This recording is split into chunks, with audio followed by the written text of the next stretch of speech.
Gråbrødretorv er et andet byrum her set lidt fra oven, og det har sin helt egen broget historie.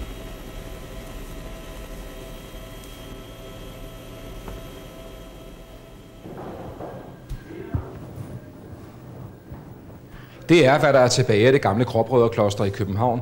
De her kældervælvinge, som er blevet renoveret og sat i stand i forbindelse med åbningen af restauranten her.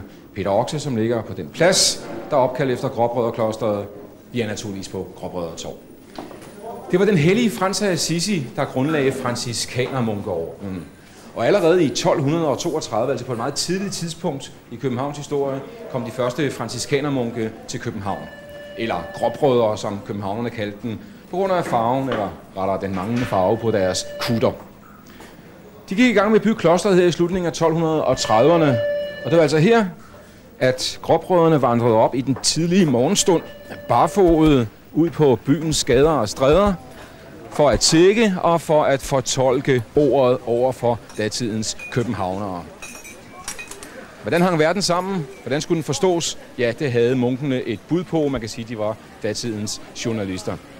Og de holdt altså til et stort kloster, firelænget kloster, der lå her på Gråbrødretorv med urtehaven i baggrunden hen ved Løvstræde.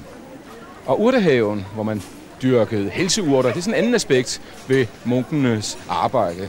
De var også datidens sygeplejersker og til vis grad læger. I hvert fald over for byens meget store, fattige befolkningsgruppe.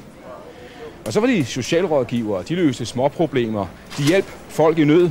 I datidens middelaldersamfund var der jo ikke nogen offentlige institutioner til at foretage sig det, så det lå alt sammen i kirken, i klostrenes regi. Og i det hele taget så er det svært at fornemme middelalderens historie i almindelighed, og også her i Københavns historie i middelalderen, ligesom fornemmer den katolske kirkes kolossale betydning, også for københavnerens dagligdag, men også som politisk og økonomisk magtfaktor. Der var flere andre munkeordner og andre klostre i København, udover Gråbrødreklostret. For eksempel var der et nonnekloster, Clarisserne, Sankt Clara-søstrene. De boede i et nonnekloster, Sankt Clara-klosteret, som ligger over i den gade, der har fået navn efter det, nemlig i Klareboderne. Og så var der duebrødrene, der boede dør om dør med Gråbrødrene.